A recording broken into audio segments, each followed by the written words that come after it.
कोई भाषण की शक्ल में नहीं है। एक शोक संतप्त गणतंत्र के एक अदना नागरिक समझिए या एक जनप्रतिनिधि समझिए, उसकी ओर से कुछ बातें कही जा रही हैं। और सबसे पहले माफीनामा उन तमाम लोगों को जिनकी मौत को भी हम एक्नॉलेज नहीं कर रहे हैं, जो हम जान ही रहे हैं कि वो मारे गए। तो ये माफीनामा सर सिर्फ मेरा नहीं है। मैं इसलिए ये बात कह रहा हूं कि मई के महीने में मैंने 6 आर्टिकल लिखे। संसद चल नहीं रही थी, कहां अपनी शिकायत ले जाते, किससे कहते।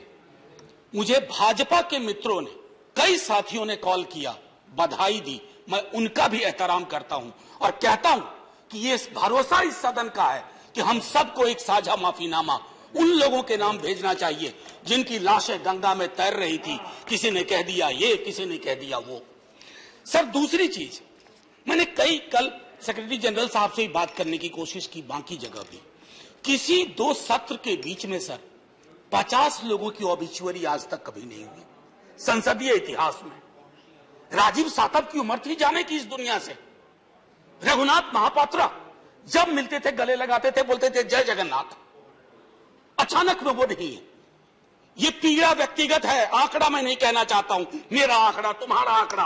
अपनी पीड़ा में आंकड़ा ढूंढिए। एक व्यक्ति नहीं है इस देश में, इस सदन में, सदन के बाहर, उस सदन में जो ये कहे कि उसने किसी जानने वाले को ना खोया हो। सर पीड़ा कह सकता हूं।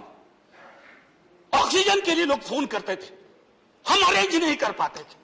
लोग समझते हैं सांसद है ऑक्सीजन पिछा देगा।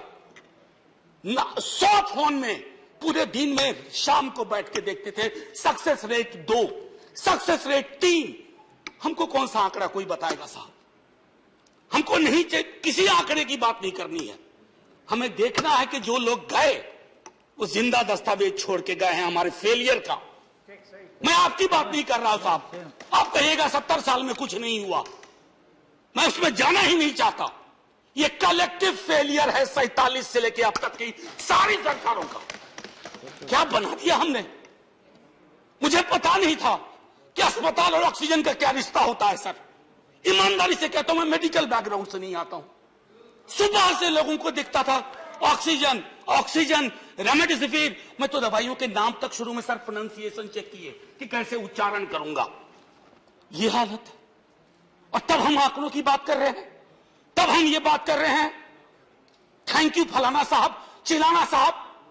सर मैं यहां से निकलता हूं, बहुत बड़ा विज्ञापन लगा हुआ है, मुफ्त वैक्सीन, मुफ्त राशन, मुफ्त इलाज। सर एक मिनट, मैंने किसी नहीं, please I don't want my time. मैं किसी दल की ओर से आज नहीं बोल रहा हूं। मैं दावे के साथ कहता हूं, मैं लाखों लोगों की ओर से बोल रहा हूं जो यहां बोलना चाहते हैं। अब मेरी बात सुनिए, आज शिकायत नहीं कर रहा हूं आपसे। ये वेलफेयर स्टेट है ना। एक साबुन की टिकिया अगर कोई गरीब गांव में खरीद रहा है ना सर, तो अडानी अंबानी के बराबर का करदाता है। आप उसको कह रहे हो मुफ्त वैक्सीन, मुफ्त इलाज, मुफ्त राशन। नहीं साहब, कुछ मुफ्त नहीं है, उसका स्टेट है। इस वेलफेयर स्टेट का कमिटमेंट है। उसको आप डिनाइग्रेट मत करिए, डेमोनाइज मत करिए, उसे बौना मत बनाइए। ये आग्रह है मेरा। सर मैं इससे पहले की कुछ और बातें कहूं, मेरे पास अभी वक्त है।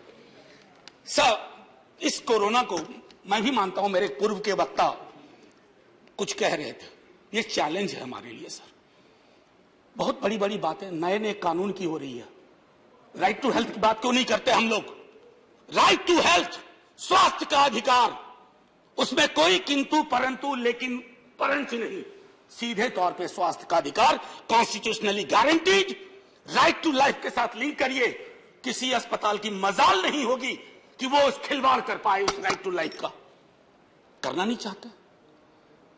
राइट टू वर्क, उस पर काम करिए।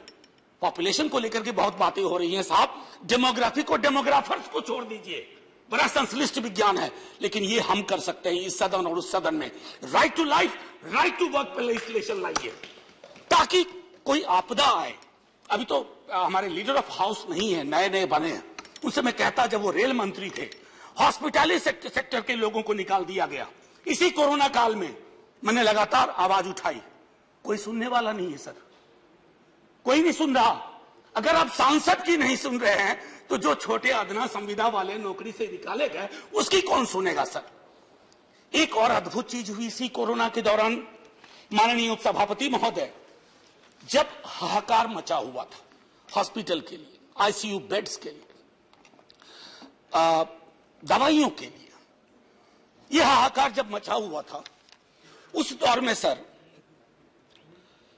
कई चीजें हुई, जिसमें से एक जो महत्वपूर्ण चीज मैं जिसका जिक्र करूंगा, उस हाहाकार में सरकारें, मैं सिर्फ केंद्र को नहीं कह रहा हूं, कई राज्य सरकारें भी नदारत थी। वो 1.5 महीना कैसे बिताया है इस मुल्क ने। हमारे सदन के कोई लोग बड़े मुश्किल से बच के आए, मैं नाम नहीं लूंगा। पूरे देश ने वो वक्त कैसे बिताया है, नाइटमेयर की तरह लगता है सर, डरावना लगता है। एक मेरा स्टूडेंट पढ़ा है, वह 37 साल का, हॉस्पिटल का बेड जब तक मैंने अरेंज किया वो दुनिया छोड़ के जा चुका था। मैं इसलिए बार बार इसको किए, इसलिए ये कह रहा हूं कि इसमें व्यक्तिगत पीड़ा को ढूंढिए, तब हम इसका निदान ढूंढ पाएंगे।